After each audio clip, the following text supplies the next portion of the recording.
অনলাইনে আমি অন্য কোনো কোচিংয়ে ছিলাম না, একমাত্র মেডিলজিতেই ছিলাম। ফার্স্ট টাইমে প্রথম ভুল ছিল আমার রাত জেগে পড়া। শান্ত সমুদ্রে কখনো দক্ষ নাবিক তৈরি হয় না। রাত জেগে পড়াতে দেখা যেত আমি অসুস্থ হয়ে পড়তাম।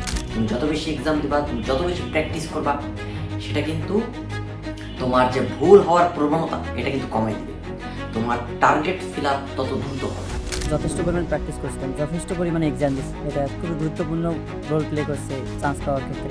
মানব সেবার জন্য আসছো, প্রেশার তো নিতেই হবে। A smooth sea never made a skilful sailor. কথাটার অর্থ, শান্ত সমুদ্রে কখনো দক্ষ নাবিক তৈরি হয় না। অর্থাৎ সমুদ্রটা যদি উত্তাল হয় তখনই কিন্তু নাবিক দক্ষ হবে, সে চালানোতে দক্ষ হবে, রাইট? তো ভিডিওটা সেকেন্ড টাইমারদের উদ্দেশ্যে বানানো হচ্ছে।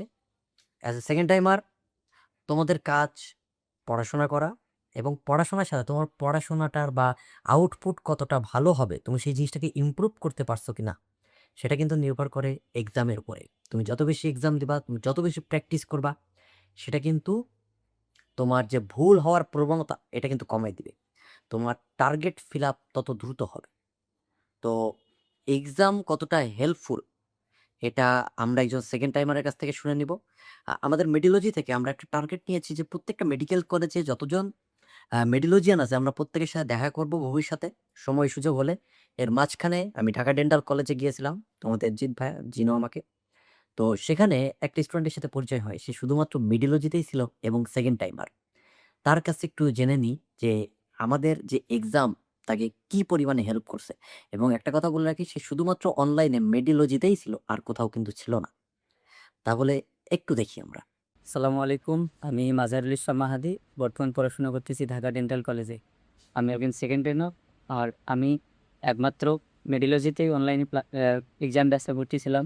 অনেক ভালো একটা কোর্স, স্পেশালি ওনারা একটা ওয়েমার শিট প্রোভাইড করছিলেন, ডিজিটাল ওয়েমার শিট বলা নাম ছিল এটা। অনেক ভালো, আমাকে অনেক হেল্প করছে। তুমি অন্য কোনো কোচিংয়ে ছিলে কিনা অনলাইনে? অনলাইনে আমি অন্য কোনো কোচিংয়ে ছিলাম না, একমাত্র মেডিলজিতেই ছিলাম। তুমি সেকেন্ড টাইমার। হ্যাঁ, আমি একজন সেকেন্ড টাইমার। তো ফার্স্ট টাইমে তুমি কি কি ভুলগুলা করছিলা, বা কোন কোন ভুলগুলা করা উচিত না বলে মনে করো? ফার্স্ট টাইমে প্রথম ভুল ছিল আমার রাত জেগে পড়া। এটা আমার একমাত্র ভুল ছিল, যে আমি খুব রাত জেগে পড়তাম, সকালবেলা পরে ঘুমাইতাম। এটা খুবই ইফেক্ট ফেলাইছে। এবং প্র্যাকটিসের অভাব ছিল, প্রপারলি প্র্যাকটিস করতে পারি নাই। রাত জেগে পড়াতে দেখা যেত আমি অসুস্থ হয়ে পড়তাম। সেকেন্ড টাইমে এই ভুলটা থেকে শিক্ষা পাইছি, এবং যথেষ্ট পরিমাণ প্র্যাকটিস করছিলাম, যথেষ্ট পরিমাণে এক্সাম দিচ্ছি। এটা খুবই গুরুত্বপূর্ণ রোল প্লে করছে চান্স পাওয়ার ক্ষেত্রে। এখন তুমি বর্তমানে ঢাকা ডেন্টাল কলেজে আছো। পড়াশোনা এখন কেমন লাগতেছে? আর মেডিকেল পড়াশোনা, চান্স পাওয়ার আগে একরকম প্রেক্ষাপট, চান্স পাওয়ার পরে একরকম প্রেক্ষাপট। বোরিং পড়াশোনা, কিন্তু করতে লাগবে, এটাই। অনেক এনজয় করতেছি। এই মানব সেবার জন্য আসছো, প্রেশার তো নিতেই হবে। অনেক এনজয় করতেছি পড়াশোনা, যদিও চাপ, কিন্তু আলহামদুলিল্লাহ অনেক এনজয় করতেছি। এ হচ্ছে মাহাদি। মেডিওলজি ছাড়া আর অন্য কোনো পেইড ব্যাচে ছিল না কারোর অনলাইনে। তো এইগুলাই হচ্ছে আমাদের রত্ন।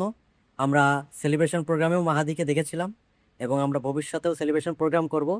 দেখতে পাচ্ছ যে এক্সাম কতটা পাওয়ারফুল এবং ইম্প্যাক্ট ফেলে আমাদের পড়াশোনার ক্ষেত্রে, রাইট? তো আমি যেটা বলবো যে সব সময় তোমরা এক্সাম দাও বেশি বেশি, এবং আমাদের অফলাইন ব্রাঞ্চ, অনলাইন ব্রাঞ্চ সব জায়গাতে এক্সাম ব্যাচ চালু হয়েছে সেকেন্ড টাইম আপনাদের। কোর্স লিঙ্ক কমেন্টে দিয়ে দিচ্ছি।